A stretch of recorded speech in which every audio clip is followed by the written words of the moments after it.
Welcome to The Explainer. So let me ask you something. What's on your mind? Like right now? Is it your to-do list? Maybe you're worrying about the future. Or, hey, even just what you're going to have for dinner tonight. It seems like a pretty simple question, right? But for a couple of 17th century writers, Jeremiah Burroughs and John Owen, what's buzzing around in our heads? Well, it wasn't just about getting things done. For them, it was literally a matter of life and death. Okay, so let's get into it. These guys basically offered a 400-year-old diagnosis for a problem that feels so modern, doesn't it? The constantly distracted mind. They believe that our minds are always on one of two basic paths, and their whole idea really breaks down into these two fundamental states. On one hand, you've got what they called earthly mindedness. That's where your mind, and this is the really crucial part, your affections, what you truly love and want, are all tied up in the world. And on the other hand, there's spiritual mindedness, where all that focus is pointed towards God and what they described as heavenly things. And they didn't pull any punches about this. John Owen put it about as bluntly as you can. Every living man belongs to one of these. There is no middle state.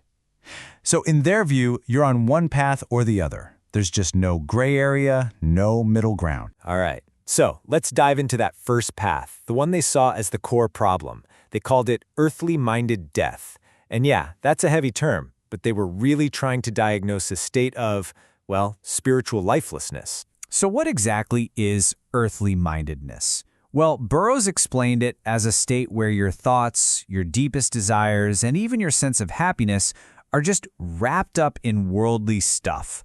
Things like possessions, status, all those worries, the whole daily grind. But how would you even know if that's you? I mean, really.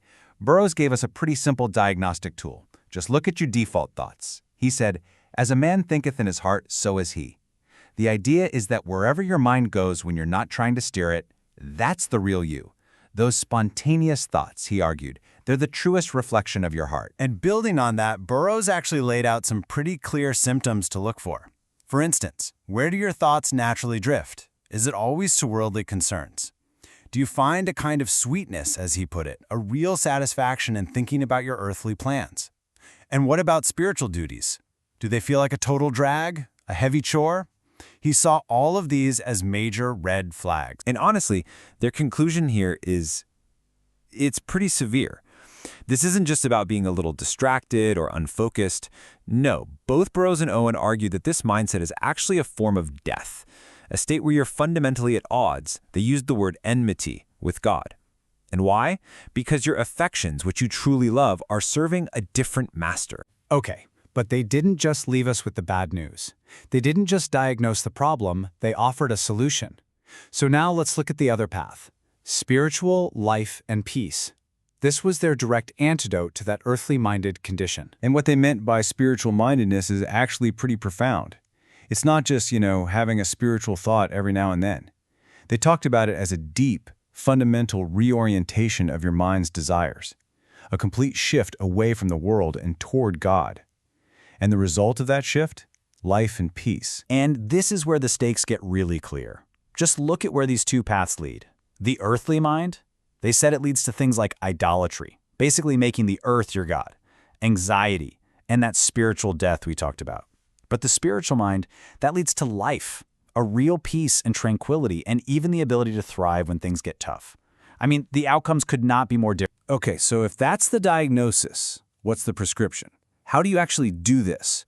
Well, they didn't just leave it as an abstract idea. They gave us a practical 17th century guide for reorienting our thoughts and cultivating what they called a heavenly mind. So here are 4 practical steps we can pull from their work. First, watch your thoughts. Like a guard at a gate, you got to protect your mind from just defaulting to worldly stuff. Second, meditate on higher things. Actively exercise your thoughts on things that are unseen and eternal, not just what's right in front of you. Third, find a new object for your affections. Consciously redirect what you love away from the world and toward God as your chief good. And fourth, focus on Christ. They said meditating on his life and death is what deadens the heart's grip on the world. But what does that actually look like in day-to-day life? Burroughs gives this fantastic example about work. The spiritually minded person says, "I'm doing this job because it's my calling from God." The earthly-minded person, they're thinking, I'm doing this for the paycheck. See, it's the exact same action, but a totally different why behind it. The motivation is everything. And to really hammer home that final step, John Owen pushes us to make Christ the pattern for our affections.